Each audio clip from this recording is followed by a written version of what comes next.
자, 우리 손길문화원, 우리 아까 불렀던 노래예요. 아리랑, 음, 물된 동산. 시간 넘어와서 그냥 넘어갈게요. 지난 시간에 우리는 52장까지 했어요. 그래서 52장 마지막 포로가 되고 여호야긴 풀려났던 사건까지 말씀을 드렸고요. 자, 이 책의 이제 특징, 예레미야의 그 마지막 전체적으로 이제 총괄적으로 얘기해서 이 특징을 보면 책은 책의 기록이요 연대순으로 기록되지는 않았어요. 그러니까 에스겔 같은 경우에는 거의 연대순으로 쭉 돼 있는데 그래서 그 연대가 나와요. 근데 이 에레미야는 좀 연대순으로 하는 것 같다가 다시 또 앞으로 갔다가 또 뒤로 갔다가 이렇게 왔다 갔다 하는 게 굉장히 많이 있어요. 그래서 연대순으로 생각하면은 헷갈려서 좀 어려움을 겪을 수도 있습니다.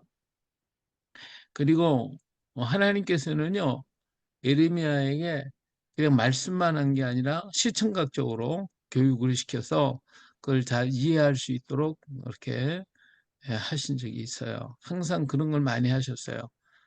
썩은 띠를 갖다가 썩게 하는 거, 멍에를 짊어지게 하고 병을 깨뜨리기도 하고 또 증서를 갖다가 이렇게 써서 주고 맡기고 하는 이런 일들도 했어요. 돌을 갖다 묻기도 하고 여러 가지 이런 시청각적인 것을 통해 가지고 말씀을 하시는 것도 하는 것을 볼 수가 있었죠. 자, 여기서 우리에게 말씀하시는 것은 여러 가지가 있겠지만 몇 가지만 뽑아보면 하나님 사랑의 영원성을 보며 예레미야를 통해 탄식하시며 울고 계시는 하나님의 눈물을 본다. 하나님의 사랑이 이게 변화가 있는 게 아니라 하나님의 사랑은 끊임없이 계속되고 있으면서 그 사랑의 표현을 누구를 통해 보여주냐면 에레미야를 통해서 보여주셔요. 이 에레미야의 눈물이 곧 하나님의 눈물이다. 그렇게 보면 알 수가 있겠죠. 이처럼 하나님께서는 그 당신의 종 통해 가지고 당신의 심정을 전해주는 거거든요. 그래서 포로된 백성들에게 준 소망의 메시지는 새 용기를 또 갖게 만들어줘요. 그래서 하나님께서 선지자들을 통하여 하나님의 마음을 전달하실 뿐만 아니라 그리고 소망의 메시지를 줘서 그 메시지를 통해서 지금 절망 가운데 있던 백성들에게 새로운 소망과 꿈을 갖고 살아갈 수 있도록 만들어 준 것이 바로 예레미야서를 통해서 우리가 볼 수 있는 것 중에 하나입니다. 또 참 선지자는 하나님의 말씀을 확신하고 믿었기 때문에 모든 불신 사회에 있어서도 지칠 줄을 몰랐다는 사실이에요. 만약에 그렇지 못하고 무슨 학문적으로는 했다거나 뭐 생각으로 했다 그러면 그냥 얼마 하다가 아이 내가 힘들어 그만둬야 되겠다 하고 그만뒀을 것인데 핍박을 받고 어려움을 받고 그럴지라도 그 속에서 뭘 봐요? 하나님의 말씀을 확실히 믿었기 때문에 그래서 그런 속에서도 그는 지칠 줄 모르고 계속해서 전진해 나가면서 증거할 수 있었고 또 전하지 않으면은 속에서 막 불이 나가지고 견딜 수가 없었다라고 하는 이런 말씀을 하고 있는 것을 볼 수가 있기 때문에 우리가 하나님의 말씀이 내 속에서 진정으로 이루어질 때 우린 가서 증거하는데도 그 증거함이 오히려 기쁨이요 또 감사가 되는 거거든요. 하나님의 말씀은 같이 믿는 자 속에서 생명이 되고 능력이 되어진다는 거. 하지만 믿지 않으면 이 말씀이 참 재미없는 말씀이에요. 얼마나 힘들고 어려운지 재미없어요. 그러나 믿으면 그 말씀이 힘이 되고 능력이 되고 그리고 어떤 그 문제에 부딪힐지라도 이것 때문에 지치거나 약해지지 않는다는 거. 이것이 말씀의 특징입니다. 외형을 중시하며 물질 만능을 부르짖는 현대인들에게 참 신앙의 길이 무엇인지를 깨닫게 하면서 회개를 촉구하고 있죠. 우리 하나님은 또 참 예배자를 찾고 계신다 하는 것을 볼 수가 있고요. 말씀을 가슴에 새기며 생활하라고는 말씀을 등한히 하는 현대인들에게 새 도전이 되게 해주고 있습니다. 우리가 노래를 부르는 사람들 이제 찬양하잖아요. 아니 요즘 이제 우리나라는 트로트가 이제 유행이잖아요. 그렇죠? 트로트 노래들 막 굉장히 늘 부르는데 그 트로트 노래를 부르면 듣는 사람들이요 감격해서 막 울어요. 왜 울어요? 예? 뭐 때문에 울죠? 마음에 감동이 되니까 왜 감동이 돼요? 그분들에게는 뭐가 좋은 게 있겠죠. 아무래도 위로와. 어, 이 똑같은 노래지만 어떤 사람이 부르면 감동이 되고 어떤 사람이 부르면 감동이 안 돼요. 왜 그럴까요? 음, 그 부르는 사람이 진정으로 그 마음에 그게 감동이 되어서 노래해서 그런가요? 부르는 사람이 그 가사 하나하나에 자기의 마음을 담거든요. 음, 담으면 어때요? 그걸 듣는 사람이 감동이 돼서 그래서 함께 울고 함께 웃고 함께 춤추는 거거든요. 그렇죠? 즐거울 땐 즐거운 그 마음으로 팍 부르고 또 슬플 땐 슬픈 감정을 넣어서 부르고 이렇게 될 때 사람들이 감동이 돼요.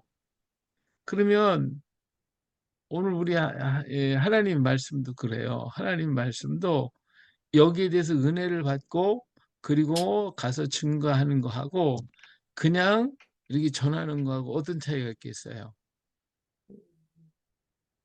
다르죠. 아무래도 듣는 분 사람이 그것에 같이 동의하게 되고 감동을 받겠죠. 예.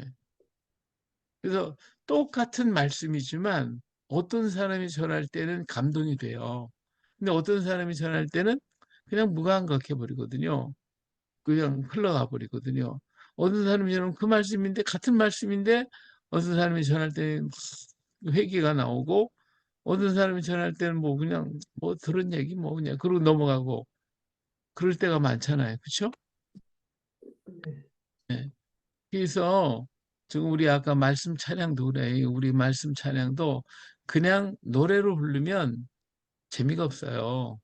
왜냐면 곡이 이 음이 올라갔다 내려갔다는 이것이 참 많아지고 그러면 참 이게 좋은데 밋밋해. 너무 밋밋해. 그래서 처음 듣는 사람들은 들으면 아, 이거 뭐 이렇게 재미가 없냐. 밋밋해 가지고 이걸 무슨 노래라고 부르냐 이럴 수도 있어요. 저도 처음에 이 노래를 들었을 때 무슨 타령을 하나 뭐 이런 생각을 했었는데 이 말씀을 하나씩 생각하면서 이 찬양을 부르니까 감동이 돼요. 마음속에 깊이 잔잔하게 젖어들어요. 자꾸 젖어들어요. 그- 그래서 정말 그 은혜의 깊은 자리로 들어가게 돼요. 그래서 다른 노래 듣다가 이 노래를 부른 뒤로는 다른 노래 잘 안 해요. 복음성가 저를 많이 했어요. 근데 제가 이 찬양을 듣기 시작한 데부터는 다른 복음성가도 은혜롭죠. 근데 그 복음성가 잘 안 들어요. 날마다 듣는 것이 이 찬양이에요. 그리고 이 찬양을 늘 불러요. 그러면 그것이 얼마나 은혜가 되는지 몰라요. 예.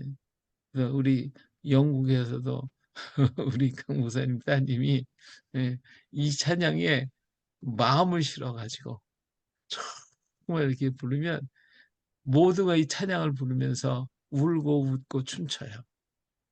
그런 역사가 일어나요. 음. 자, 그래서 이렇게 우리 마음을 담는다는 게, 그래서 말씀을 가슴에 새기고 그 말씀을 생활 속에 적용해 나가게 될 때에 그런 새로운 도전이 생겨지고 새로운 소망이 오게 되죠.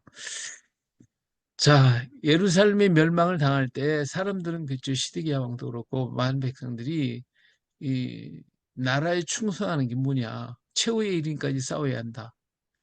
인간의 생각과 항복하라고 하는 하나님의 생각과는 차이가 있잖아요. 그렇죠? 인간은 나라를 위해서 충성하는 게 뭐예요? 최후의 일인까지 싸우는 거라고 생각을 해. 그래서 다 죽을 때까지 싸워야 된다. 근데 역사는 죽은 자의 역사가 아니에요. 산 자의 역사지. 하나님은 항복하라는 거예요. 예, 너는 이거 이길 수 있는 게 아니다는 거야. 이미 이 전쟁은 패하게 돼 있는 전쟁이기 때문에 너희들은 항복하고 살라는 거예요. 살라라. 근데 산 사람들이 어떻게 됐어요? 바벨론에게 포로로 잡혀갔던 사람들이 유대 나라를 망한 것 같은데 바벨론 속에 들어가서 그 사람들이 어떻게 됐죠? 바벨론을 점령해 버렸어요. 그 바벨론을 움직이는 사람이 전부 다 유대인들이었다는 거. 이게 하나님이 하시는 거예요. 우리나라 역사에도 가야하고 신라가 있었어요. 이 가야와 신라가 있었는데 신라가 어, 불교를 받아들여. 그러더니 가야를 가서 공격하는 거예요. 가야는 기독교 국가였어요. 근데 기독교 국가를 가서 점령을 했어요. 그때 이 가야의 마지막 왕이 항복을 해요. 그리고 왕실과 신라의 왕실과 가야의 왕실과 협약을 맺어가지고 그 안으로 들어가 버려요. 다시 말하면 전쟁을 했다 그러면 가야에 있는 사람은 다 죽어야 되는 거예요. 근데 전쟁을 하지 않고 협상을 해가지고 그 가야 사람이 신라 속으로 들어가요. 들어갔는데 들어간 것으로 끝났느냐? 들어가서 김유신과 김춘추가 나타나요. 김유신은 가야 사람이고 김춘추는 신라 사람이에요. 김춘추가 왕이었죠. 그리고 김유신은 그 밑에서 수석으로다가 수석은 그 같이 협력한 신하의 역할을 끝까지 했어요. 그런데 그 동생과 그 동생의 아들이 바로 어떻게 돼요? 동생과 그 김춘추가 결혼을 하죠. 여동생하고 결혼해서 거기서 난 아들이 삼국을 통일하고 신라를 장악하게 되는 거예요. 그러니까 결국은 가야가 신라를 먹어버리게 된 거예요. 망한 것 같은데 망한 게 아니더라 이거죠. 그래서 사람이 생각할 때는 끝까지 최후 이름까지 싸워야 된다. 이스라엘 사람은 계속 그랬어요. 계속. 예, 그래서 주 70년 일어났을 때 그 예루살렘이 망했을 때도 도망가지 않고 도망간 사람 기독교인들만 도망갔잖아요. 이 도망간 사람들은 전부 다 배신자 이렇게 있잖아요. 그리고 저 어디에 어, 그 싸움에서 다 죽이잖아요. 다 죽잖아요. 자살을 해버리고. 예, 그것이 사람의 생각인데 하나님 어때요? 항복하라는 거예요. 그래서 사람의 생각, 하나님의 생각 다르다. 하나님은 사랑하는 백성이 다 죽는 것을 원하지 않으셔요. 예수님도 예루살렘 점령 시 도망을 하라고 그랬었던 것을 우리 한번 기억을 해야 돼요. 물론 이길 수 있는 전투에서 도망가 버리면 안 되겠지만 하나님의 뜻을 알고 그 말씀에 순종한 사람과 그렇지 못한 사람과의 차이가 있음을 볼 수가 있고요. 하나님 이런 데서 하나님의 생각과 우리 생각이 다르다는 거 우리가 볼 수가 있습니다. 자, 그 다음에 마지막 부분에 와서 보면 가랴의 아들 요하나는 바빌론의 총독 그다리를 죽인 이스마엘 사람들을 갖다 전부 다 공격을 해서 이들을 파하고 그 암몬 땅으로 가려고 했던 백성들을 구했어요. 참 잘했잖아요. 그런데 하나님의 말씀을 듣고 애굽으로 가지 말았어야 되는데 애굽으로 가게 돼요. 처음에는 잘한 것 같은데 그만 또 잘못되고 말았어요. 이들이 애굽에 가서 하늘의 여신을 섬김으로 망해버렸거든요. 우상으로 망했음을 지적한 예레미야 말을 듣지 않고 그래서 이 말을 듣지를 않았기 때문에 선한 일을 하고도 망하는 자가 됐어요. 다시 말하면 암몬에 끌려갈 뻔했던 백성들을 뒤찾고 그들을 통해서 같이 기도하고 해서 선한 일을 했어요. 근데 그 선한 일을 하고도 결국은 에레미야의 말을 안 듣고서 자기들이 생각대로 가다가 망하는 자가 됐으니 선한 일을 하다가도 망하는 자가 됐다는 거 이게 너무나도 아쉬운 일이 아닐 수가 없잖아요. 이러한 것들을 우리는 예레미야서를 통해서 알 수가 있어요. 이사야와 예레미야의 사명을 받은 것을 비교하며 생각해 봅시다. 자, 이사야와 예레미야의 차이가 어떤 것 같아요? 아시는 대로 한번 얘기해 보세요. 강 목사님?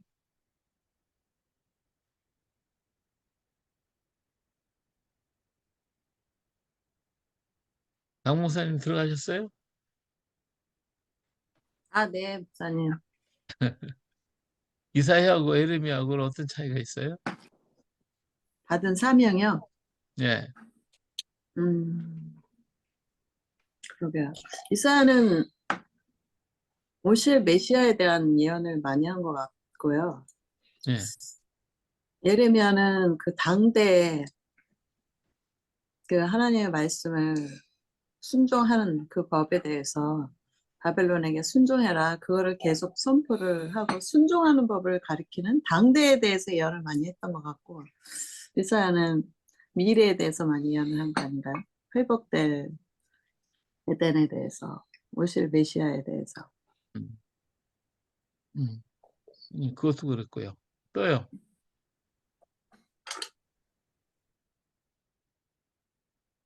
우리 전사님은요? 음, 뭐 저도 그냥 감옥사님하고 생각이 좀 비슷한데요. 비슷한 것 같아요? 이, 네, 이사야는 좀 더 이렇게 현재와 미래를 더 많이 하신 것 같고, 예레미야도 물론 그렇지만은 그 지금 이스라엘 지금 당대 당한 그 우상 숭배를 하는 백성들에게 주신 현재의 말씀이 아니었던가 그러고 싶은데, 음. 제가 잘 모르겠습니다. 죄송합니다. 저 박은혜 목사님은 어때요?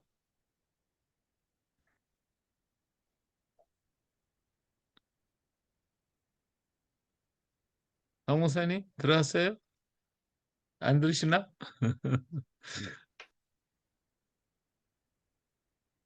윤 목사님 이제 들으셨어요?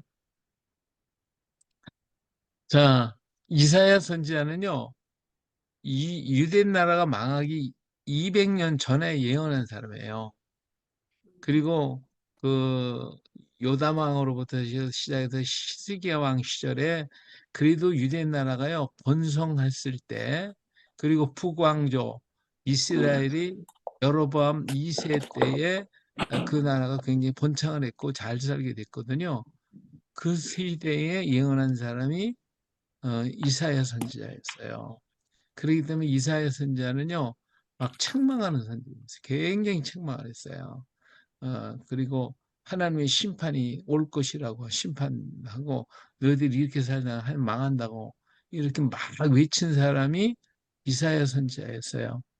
그러면서 하나님이 세우실 그 나라를 바라보라고, 사람이 만드는 나라가 아니라 하나님이 만들어주는 나라를 세워야지, 너희들처럼 이렇게 사치하고 연락하고 포악하고 강포를 행하고 하나님 떠나 우상 숭배하고 이게 아니다. 하는데 이렇게 하면 너희들 망해.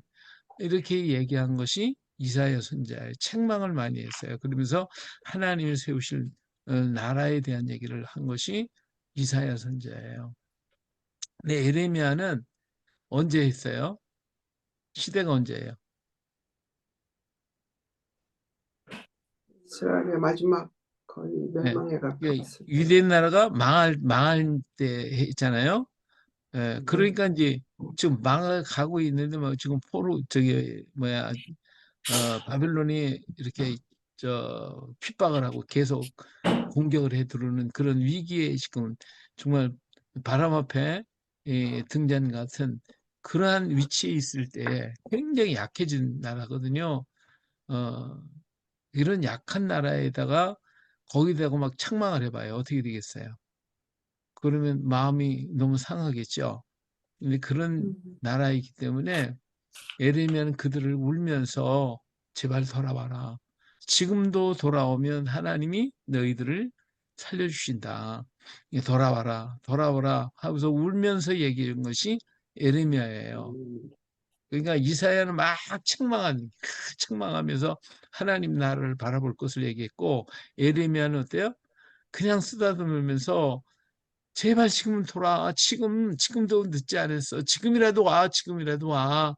그러면서도 말 안 들으니까 가서 울고 또 통곡하고 또 가서 또 그냥 붙들고 해주고.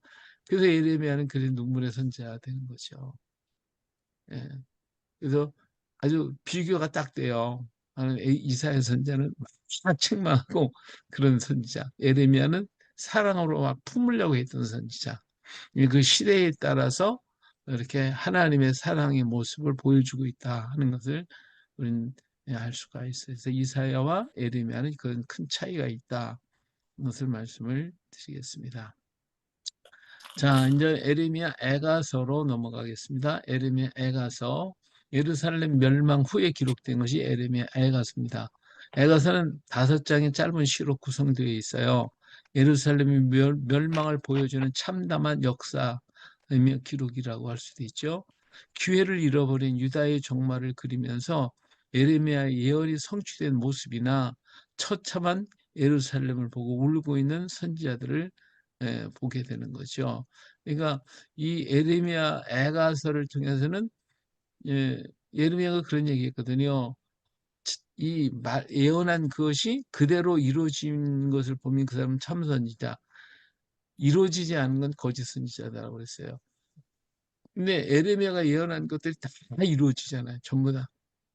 그 이루어진 것을 통해서 에레미야가 참 선지자였음을 나타내 주면서 그 에레미야가 망한 그 유대 예루살렘을 바라보면서 자기 심정을 이렇게 표현한 것이 예레미야 애가서입니다.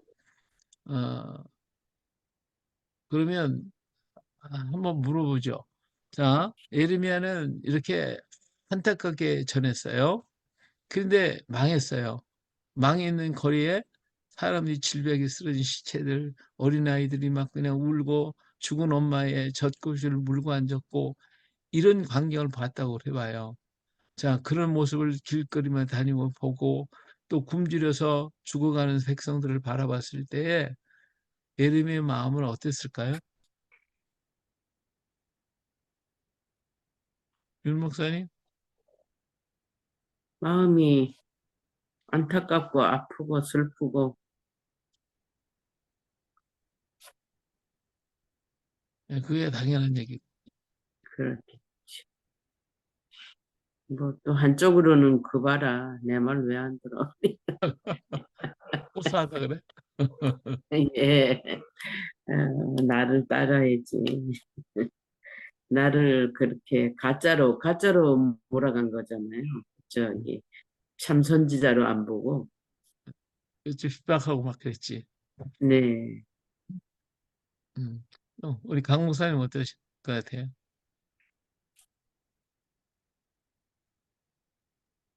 마음이 찢어지겠죠. 예언에 성취돼서 내 말이 맞았다 그보다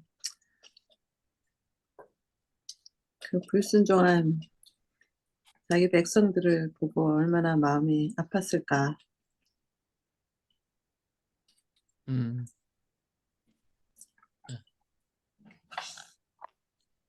우리 전사님은요?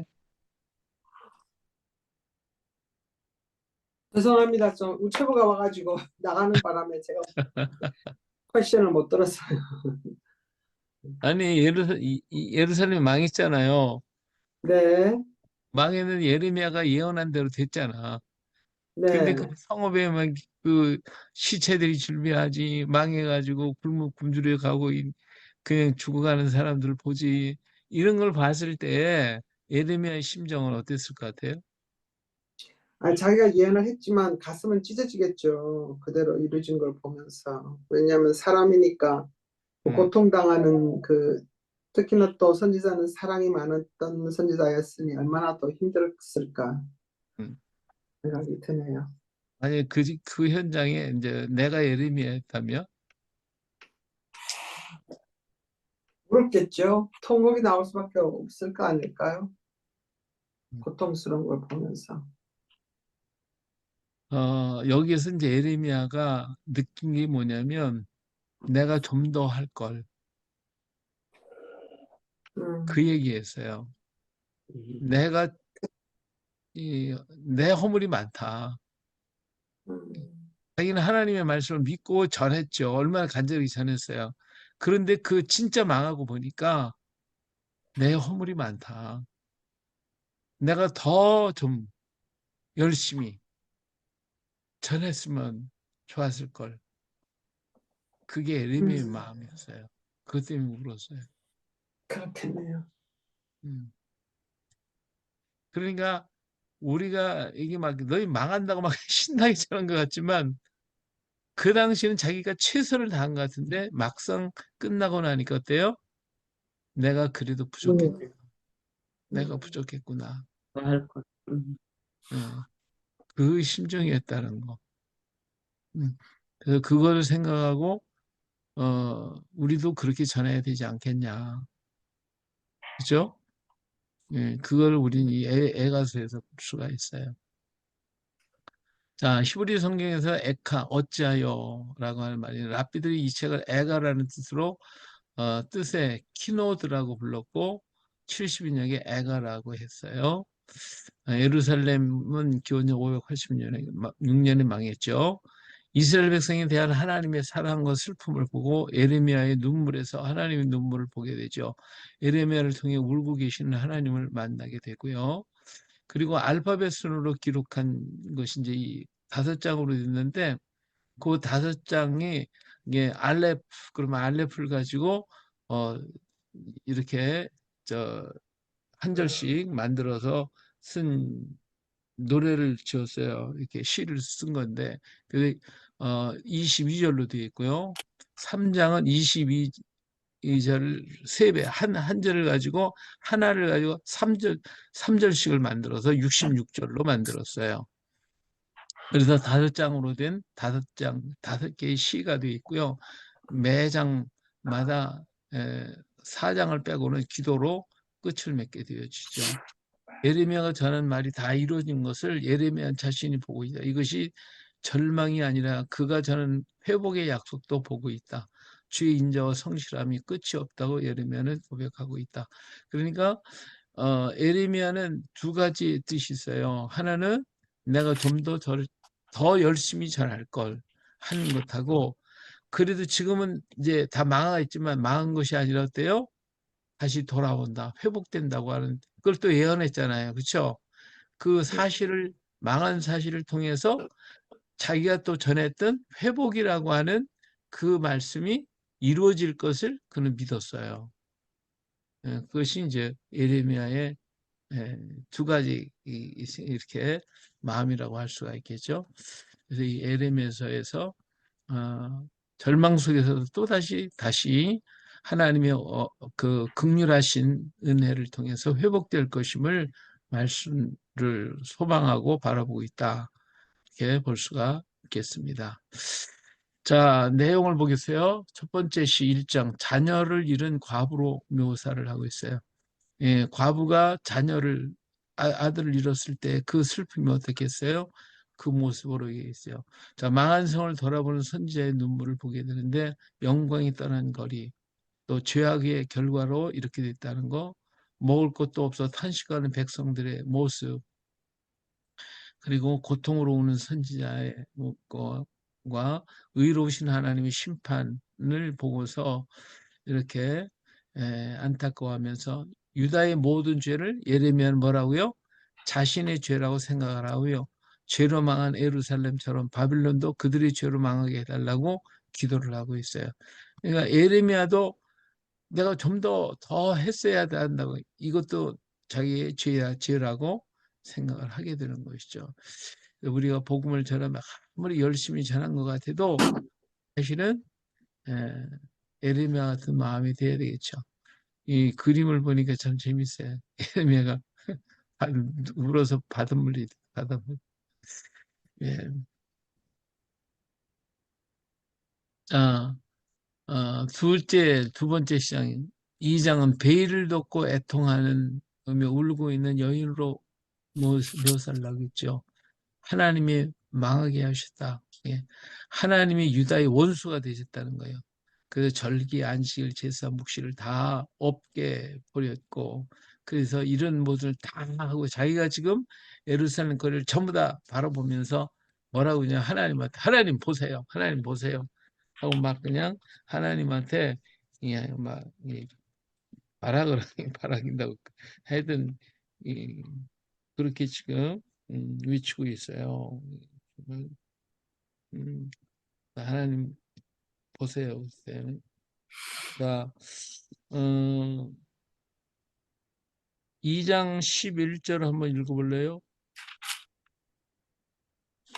내 눈이 눈물에 상하며 내 창자가 끊어지며 내 간이 땅에 쏟아졌으니 이는 딸 내 백성이 패망하여 어린 자녀와 젖 먹는 아이들이 성읍 길거리에 기절함이로다.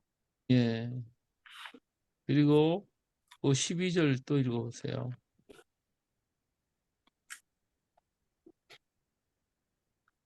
그들이 성읍 길거리에서 상한 자처럼 기절하여 그의 어머니들의 품에서 혼이 떠날 때에 어머니들에게 이르기를 곡식과 포도주가 어디 있느냐 하도다. 예. 죽은 엄마를 붙잡고 먹을 것 달라고 애절을 하려고 부르짖는 아이들의 모습을 여기서 볼 수가 있죠. 이 광경을 보면서 에레미야는 이렇게 얘기를 해요. 20절, 20절 읽어보세요. 여호와여 감찰하소서 뉴게이 같이 행하셨는지요. 여인들이 어찌 자기 열매 곧 손에 받던 아이를 먹으며 제사장들과 선지자들이 어찌 주의 성소에서 살육을 당하오리까. 예. 여기서 하나님 보아요. 좀 보세요, 보세요. 막 그냥 그렇게 하나님 앞에 항의를 하는 거예요. 자, 보시라고요, 보시라고. 이 에레미야가 바라보고 있는 이 광경을 하나님도 보시라고. 왜 누구한테 있습니까, 이거? 하나님이 지금 막 그냥 화를 내셔 이 나라를 이렇게 망하게 했는데 이게 누굽니까, 이게? 하나님이 자녀 아닙니까, 자녀? 보세요, 보세요. 막 하나님 앞에 막 지금 뭐라 그럴까, 이게 발악을 한다고 그럴까요? 뭐라 그래야 돼, 이거 보고?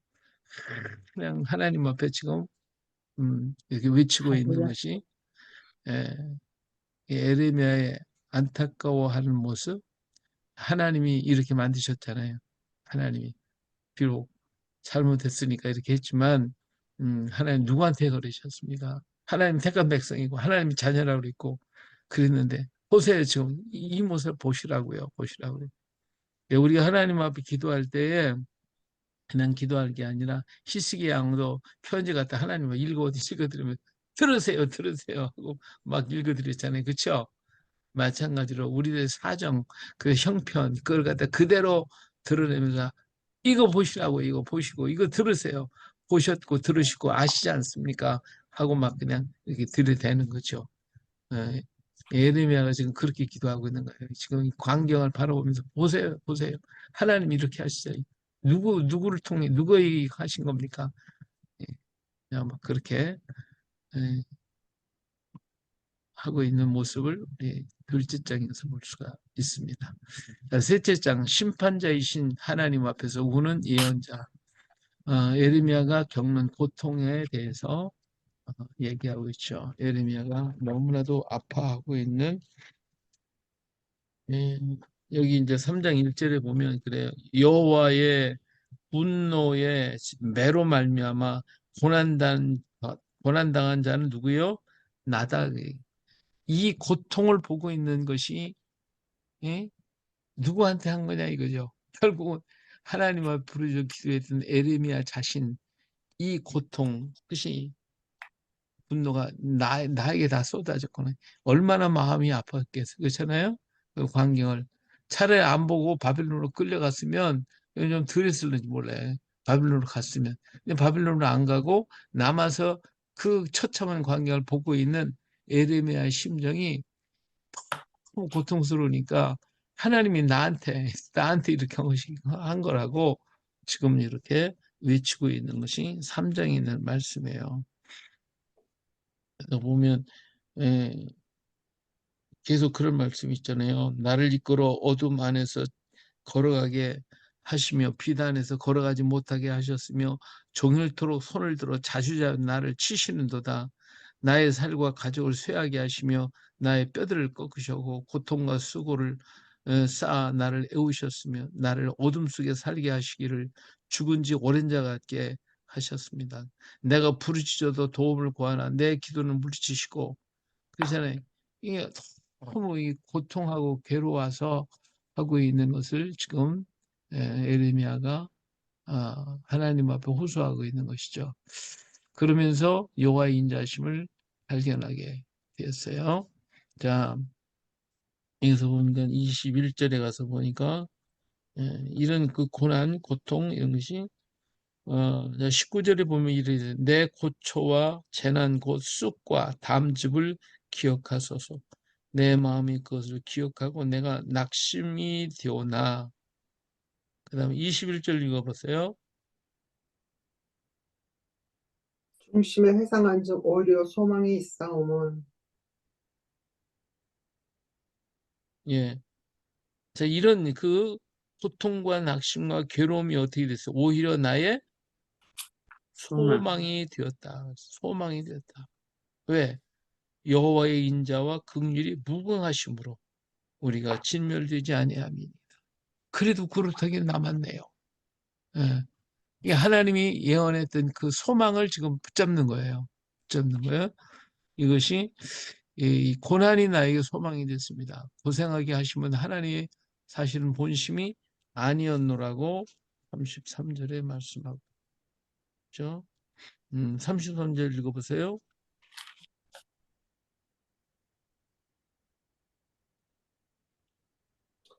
주께서 인생으로 고생하며 근심하게 하심이 본심이 아니시리로다. 예, 하나님 본심이 아니시다 그랬죠. 예.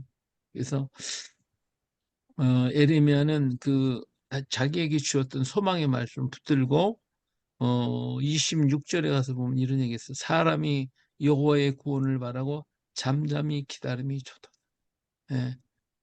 이 속에서도 하나님이 나에게 주신 그 소망의 줄을 붙잡고 어떻게 할 길이 없는 거예요, 이제는. 그러니까 오직 잠잠히 그 구원을 바라겠나이다. 그리고 이렇게 하신 것은 하나님 보라고 막 외쳤잖아요. 근데 본심이 아니 하나님이 하시고 싶어서 했겠냐 이거죠. 본심이 아니다. 이것은 곧 뭐요? 뭐 때문에 했다고요?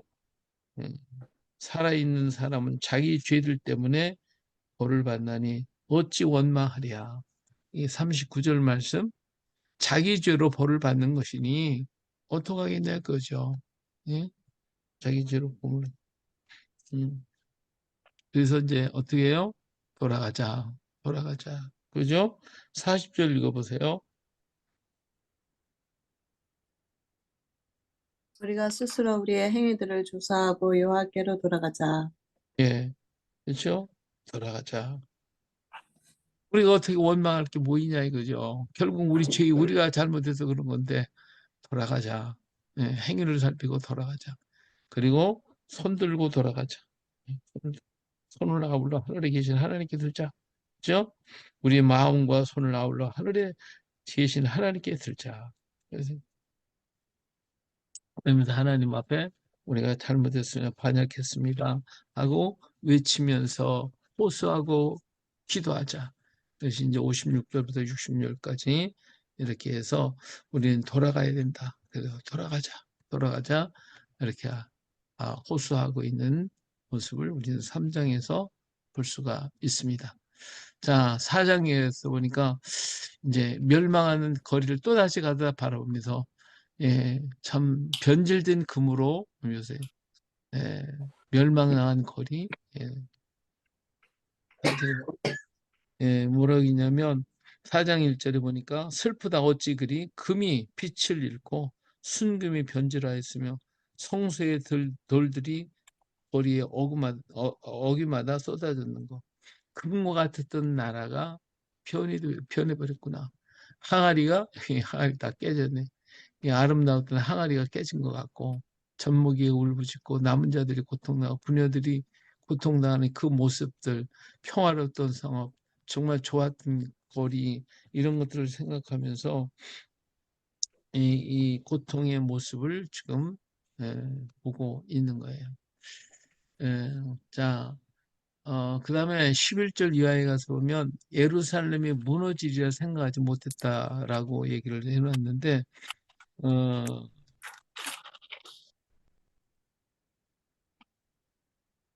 자, 12절 한번 읽어보세요.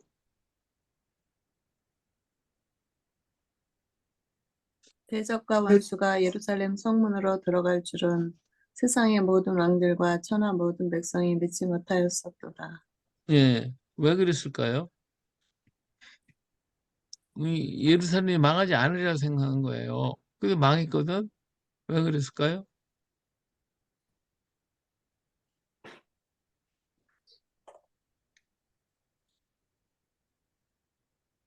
히스기야 왕 때에 예루살렘은 하나님의 성이, 하나님이 거하는 성이었기 때문에 망하지 않는다고 그랬거든요. 그래서 지켜주셨으니까, 지금도 하나님이 계신 예루살렘이 있으니까 안 무너지지 않으리라고 생각한 거예요. 그래서 끝까지 대항을 한 것이죠. 그래서 하나님이 지켜주시는데 왜 무너지겠냐, 이런 아니라는 생각을 했던 거예요. 자기들의 죄는 생각하지 않고.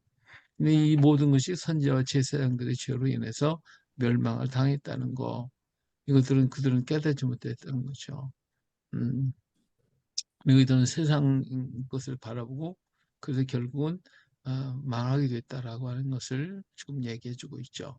자, 다섯 번째, 애원하는 탄원자로 묘사하고 있습니다. 폐허가 되어진 모습, 노예가 되고, 이것이 우리의 죄, 조상들의 죄, 그리고 이 남은 자들의 그 굶주린 그 참상들, 이런 모습을 보면서 마지막 탄원의 기도가 이루어지고 있는 것이 5장에 있는 말씀입니다. 자, 그렇게 보니까 자, 19절을 보니까 여호와여 주는 영원히 계시오며 주의 보좌는 대대히 이르시나이다. 주께서 어찌 하여 우리를 영원히 잊으시오며 우리를 이같이 오래 버리시나이까. 여호와여 우리를 주께로 돌이키소서. 그리하시면 우리가 주께로 돌아가겠사오니 우리의 날들을 다시 새롭게 하사 옛적 같게 하옵소서. 주께서 우리를 아주 버리셨사오며 우리에게 진노하심이 참으로 크시니이다. 예, 이게 마지막 탄원에 뭐요? 이제는 우리를 돌아가게 만들어 달라고, 하나님이 나한테 와달라는 게 아니라 우리가 하나님께로 돌아갈 수 있게 해달라고 기도하고 있는 에레미야의 모습을 보게 되죠. 예, 이렇게 해서 이제 마치게 됩니다. 그래서 에레미야 애가에서는 죄의 결과와 하나님의 사랑과 긍휼하심을 여기서 참 죄의 결과는 너무 참담하고 아팠지만 그 속에서도 하나님의 애절한 사랑과 긍휼이 있다는 거. 그래서 이 모습을 가지고 지금도 여기 통곡의 벽이거든요. 통곡의 벽에서 이스라엘 사람들이 울고 있는데 울면서도 하나님의 뜻을 이해하지 못하고 깨닫지 못하고 아직까지도 돌아오지 못하는 게 이스라엘 사람들이잖아요. 자, 이 책을 노래하며 8월과 9월 금식 절기에 모든 회당에서 오늘날에도 이 애가서를 읽고 있습니다. 예. 자, 그러니까 사실은 이스라엘 민족들이 영광의 메시아만 지금 기다리고 있지, 십자가에 고난당한 메시아신 예수님을 아직도 안 믿고 있잖아요. 그래서 이사야서 55장 우리가 불렀던 노래 중에 보라, 네가 알지 못하는 나라를 네가 부를 것이며 너를 알지 못하는 나라가 내게로 달려온다. 이사야서 55장 5절의 말씀인데 그들이 지금도 알지 못하고 있는 거예요. 예, 그러면서도 그들은 와서 울고만 있는 거지. 이 하나님이 보실 때 얼마나 답답하겠어요. 예, 옛날이나 지금이나 변함없는 그들의 모습. 이게 또 오늘 우리들의 모습이 아닌가. 말씀을 듣긴 들어야 되는데 듣지는 않고 울고 앉아 있는 거지, 울고 있는 거지, 우리가. 그렇잖아요? 예, 말씀을 듣고 순종하면 문제가 해결될 텐데 그건 내 마음에 안 든다고 나는 또 하나님 와서 울고 앉아 있는 거예요. 근데 나는 또 열심히 잘 믿는다고 생각하는 거지. 근데 그건 아니면서도 잘 믿는 걸로 알고 있어. 근데 하나님 말씀은 계속 들려오는데 안 들어. 이게 우리들의 모습이 아닌가. 에르미야에 가서의 모습이 바로 그런 모습이었다라고 하는 것을 우리는 볼 수가 있습니다. 예. 그래서 오늘 에르미야서 다 마치게 됩니다.